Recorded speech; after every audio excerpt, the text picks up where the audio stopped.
Today we're relaxing by the lake with Cynthia, a QHS member whose life journey is as refreshing and inspiring as a day spent by the water. But what currents guided her to where she is today? Let's take a peaceful stroll through her story and see what's been happening behind the scenes. Hi, my name is Cynthia, and I believe in miracles. My goodness, I believe in miracles because I've seen them time and time again. And one of the most wonderful miracles is being here with quantum healing systems at this very moment, at the shift in the earth.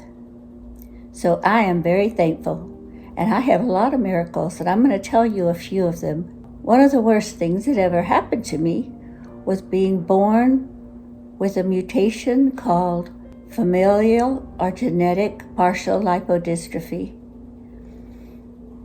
Only 800 people have been diagnosed with it in the world. And it's very, very hard to live with because it causes a lot of unusual symptoms. But I've seen miracles there too. I'm good with miracles. I hope you are too.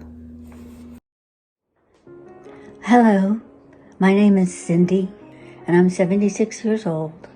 I grew up in Baytown, Texas, right along the coast by Houston and Galveston. I had very strict parents, a mother who was physically and verbally abusive.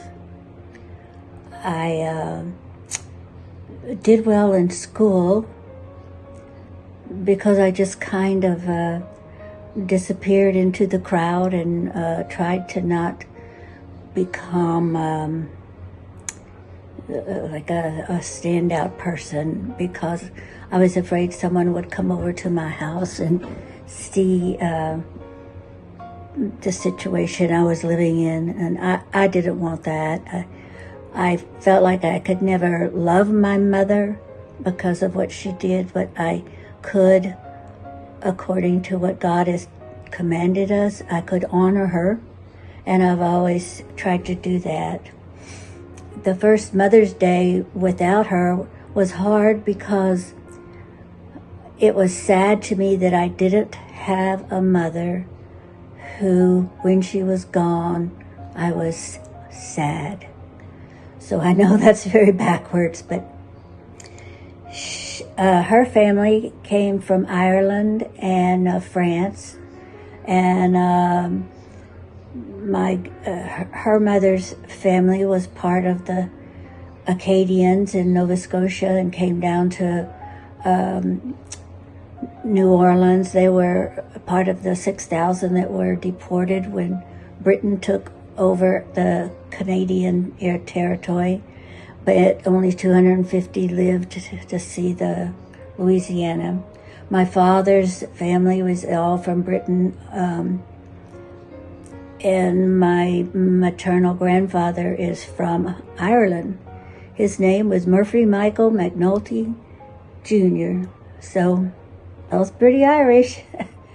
I've been using the quantum wave for a year and a half now, maybe 2 years, I think, and it has done so much for me.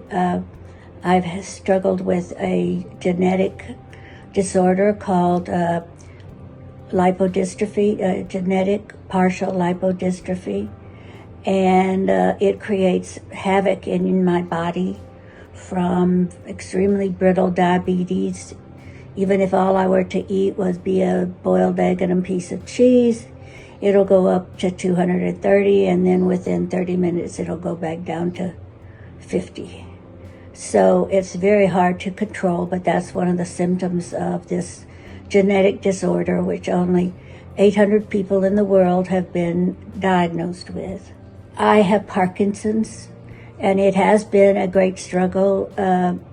For a while, I was having to ride in a little cart, one of those little motorized scooters, and I had to go to the beauty shop every other day to have my hair washed because I couldn't raise my arms over my head to wash my hair without passing out. that has completely resolved, and now I can do everything. I went from that to moving into a 5-bedroom house, moving furniture, painting furniture, decorating it so that it felt like home. My ex-husband and I have had a lot of trouble together, and he still lives here in this 5-bedroom house, and I'm getting ready to buy a home down on the river bluff in Tennessee, where I live, and move my office there. I have a lot of projects I've been working on for Loved One Society, and I've been staying busy with that and learning all about the quantum world.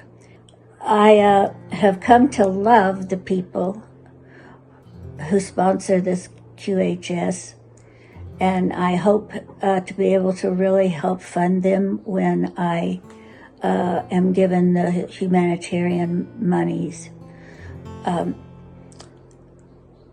I can't wait. I'm going to get a V9, and I can't wait for that and for the healing that's going to occur. I had major stomach surgery some years ago, where 1/3 of my stomach had pushed itself up through my diaphragm, was wrapped around my esophagus on one side and wrapped around blood vessels and nerve endings on the other side. And so that had to all be cut loose and re-sewn, and in the process, the vagus nerve, the cranial nerve number 10 was damaged. So that's kept me at home a lot because of the stomach issues that has caused, and that I need to stay really close to a bathroom. For several years I was throwing up every day, and now that has resolved, and mainly it's just regular stomach problems that I have. I cannot wait until after the QArc. I am so excited. I have the most beautiful maroon velvet dress with gold lace on it, and what that arc will do for my body and my future are just immeasurable. I will be able to work really hard helping people. I have a lot of projects to help people, both here and in Baytown, where I grew up, and in India, and now Florida. People are coming to us wanting to know if they can join with us. Right now, everybody's a volunteer because we're just using our own money to do what we can. But after the QArc, and I'm made whole again, and without all the issues and health issues and the 13 different medications I have to take just to stay alive, I can't wait. And so I will make you a video of when that day comes, and we will rejoice together. Thank you. Bye. Join us on the Prequel, where every story matters and every voice is heard. Because here at QHS, we're all about healing, learning, and growing together.